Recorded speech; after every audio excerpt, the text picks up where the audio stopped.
Welcome back to Project Light's Awareness Spotlight. Throughout January, we've been talking about how awareness leads to action, especially when it comes to protecting people who may be vulnerable. Today, we're focusing on red flags of human trafficking, including what warning signs can look like, both in everyday life and online. And Sherry, I think it's really important to say this up front. Red flags are not proof that trafficking is happening. They're simply signals that something may not be right and that it's worth paying attention to. Trafficking often involves manipulation and control, and those patterns can develop slowly and quietly over time. Last week, you shared some of the things parents and caregivers should be aware of. So what are some of those behavioral red flags, Sherry? Well, I'm glad you asked. So, common things to notice include changes in behavior or mood, increased secrecy or isolation, maybe pulling away from family or trusted friends, or even signs of anxiety, depression, or fear.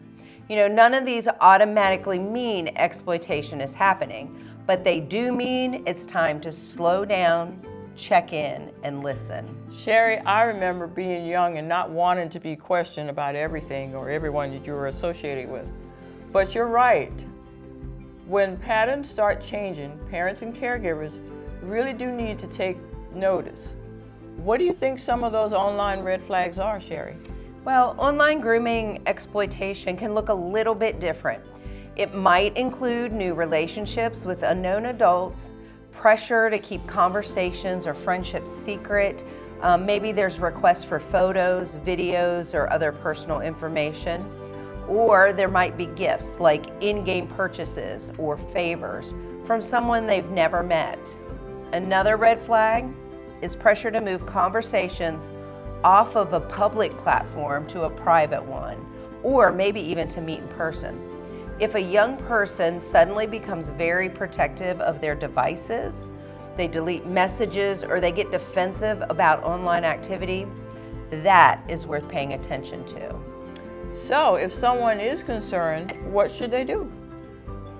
Well, it's important to not confront a suspected trafficker or try to investigate on your own. Really, your role isn't to solve the situation. It's first to notice what's happening, to offer support, and then report concerns when needed. Okay, so those are what things that are not to be done, but what should people do instead? Well, I think it's really important to start with conversation, not accusation. Create a safe space where honesty really is possible. And if you're concerned about possible exploitation, the National Trafficking Hotline can provide guidance and support on what next steps should be. And that number is 888-3737-888. And also, Sherry, it's important to remember that you don't need proof to act, you just need concern. Awareness gives communities the ability to respond before harm escalates. Don't you agree? Yes, absolutely. And at Project Light, we exist to reach the vulnerable, rescue the exploited, and restore the survivor. Thank you for learning with us today and for sharing these conversations and for being part of the solution.